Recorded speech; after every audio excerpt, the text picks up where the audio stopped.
Assalamualaikum warahmatullahi wabarakatuh. Halo anak-anak, bagaimana kabar kalian semua? Semoga kalian selalu sehat walafiat serta berada dalam lindungan Allah Subhanahu wa Ta'ala dimanapun kalian berada. Saya kembali mengingatkan untuk tetap patuhi protokol kesehatan, menggunakan masker, mencuci tangan, serta menjaga jarak dimanapun kalian berada. Turuti aturan pemerintah untuk di rumah saja agar pandemi ini segera berlalu dan kita bisa kembali sekolah seperti biasanya. Perkenalkan kembali, nama saya Awang Randy Maulana. Hari ini kita akan belajar tentang semua bersih, hidup menjadi nyaman. Alangkah baiknya sebelum memulai pelajaran, mari kita berdoa bersama-sama. Berdoa mulai.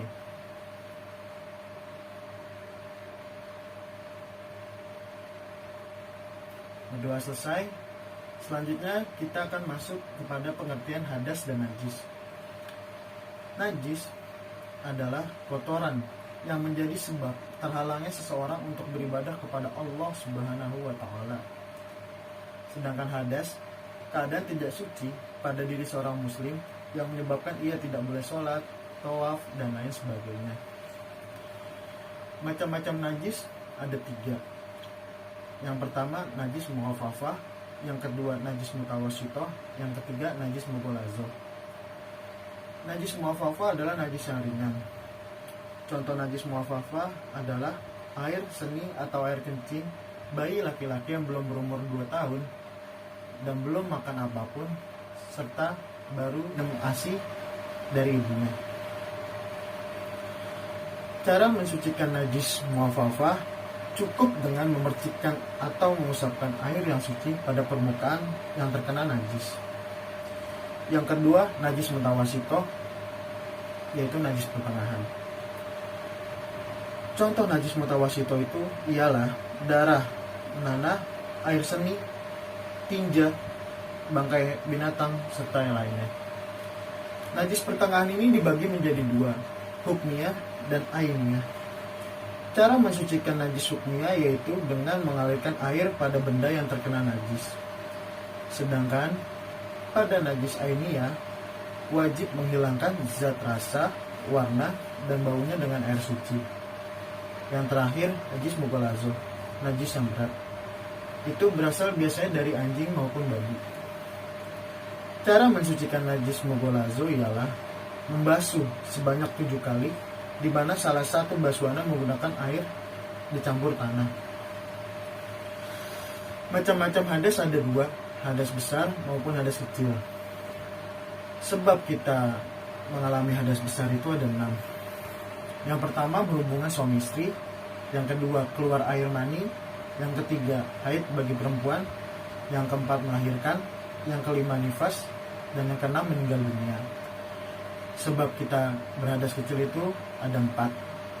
Yang pertama, keluar sesuatu dari 2 jalan, kubul ataupun dubur. Yang kedua, hilang akal, seperti tidur. Yang ketiga, bersentuhan antara kulit perempuan dan laki-laki yang bukan mahramnya, tanpa adanya penghalang. Yang keempat, menyentuh kubul atau dubur dengan telapak tangan tanpa adanya penghalang. Macam-macam darah yang keluar dari rahim perempuan itu ada 3. Yang pertama haid, yang kedua nifas, yang ketiga darah istihadah.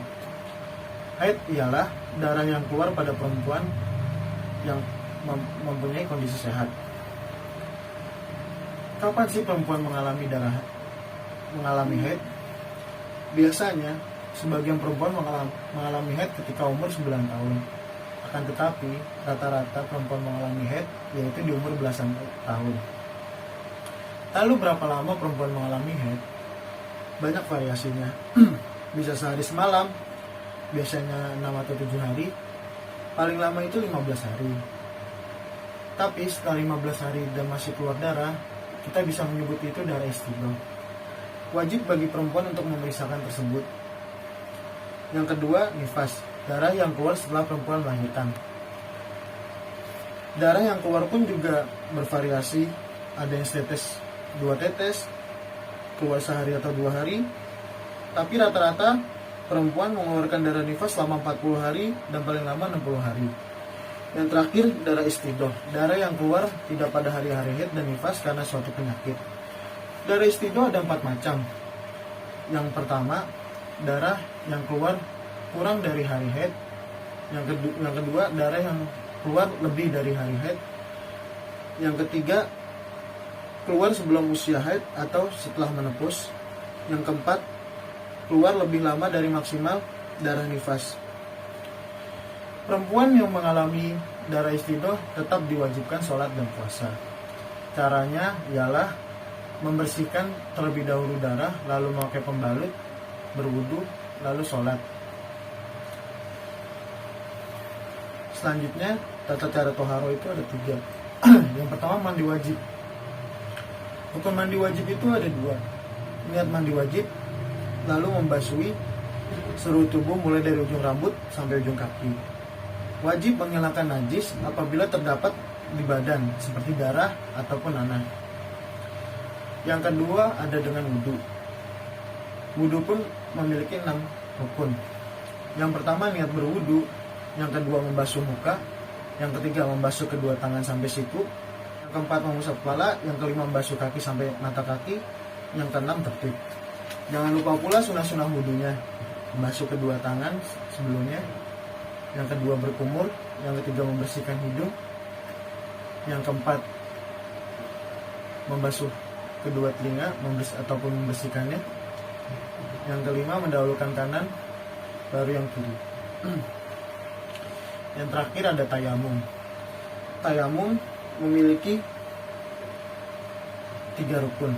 Yang pertama niat, yang kedua membasuh muka dengan tanah atau biasa kita sebut debu yang suci, yang ketiga mengusap tangan kanan dengan debu sampai siku, lalu kemudian mengulangi begitu pula dengan tangan yang kiri. Nanti akan saya praktekkan bagaimana tata cara berwudu serta bagaimana tata cara bertayamum. Selanjutnya kita akan masuk kepada hikmah toharoh.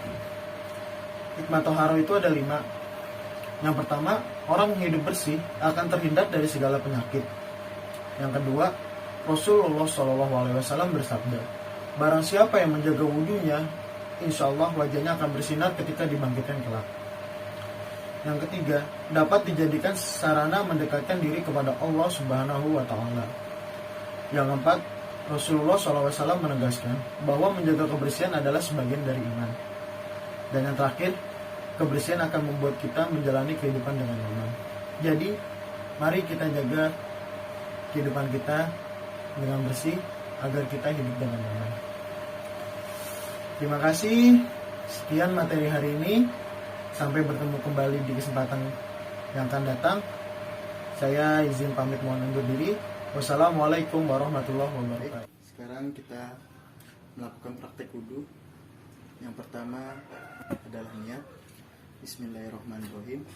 Nawaitul wudu'a fil adasil asghari fardhulillahi ta'ala. Lalu selanjutnya kita melakukan sunnah wudu terlebih dahulu, yaitu membasuh kedua tangan, yang kedua berkumur-kumur, yang ketiga membersihkan hidung.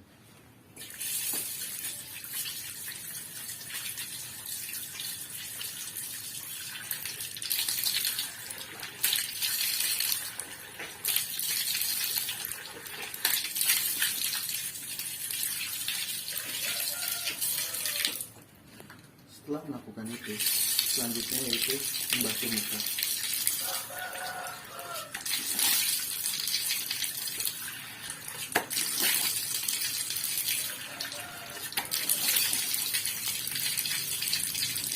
Setelah membasuh muka, yaitu membasuh kedua tangan dari telapak tangan sampai ujung kaki. Kalau baiknya dilebihkan, jangan sampai kurang.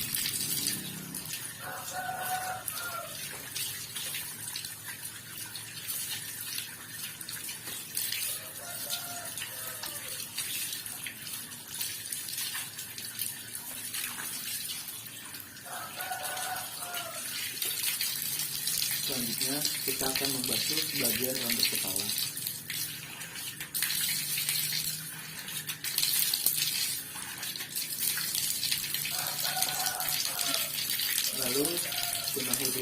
selanjutnya yaitu membersihkan telinga.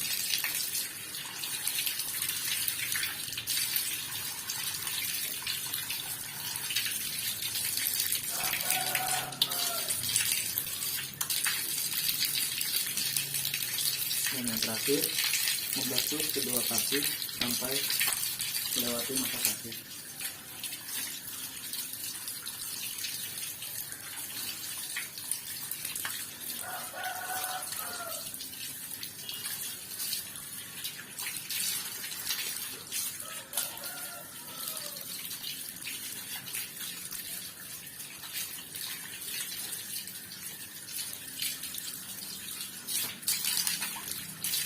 Dan jangan lupa ditutup dengan doa setelah wudhu. Baik, mari kita praktek tentang tata cara mensucikan dengan tayamum. Yang pertama adalah niat. Bismillahirrahmanirrahim. Nawaitu tayammum li istibahati sholati fardhu lillahi ta'ala. Lalu kita ambil debu, lalu jangan lupa ini, lalu mulai membasuh muka.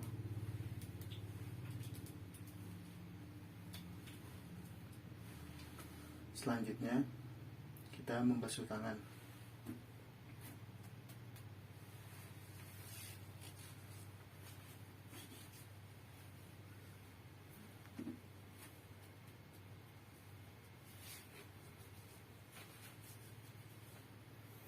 Selesai, jangan lupa ditutup dengan doa kembali.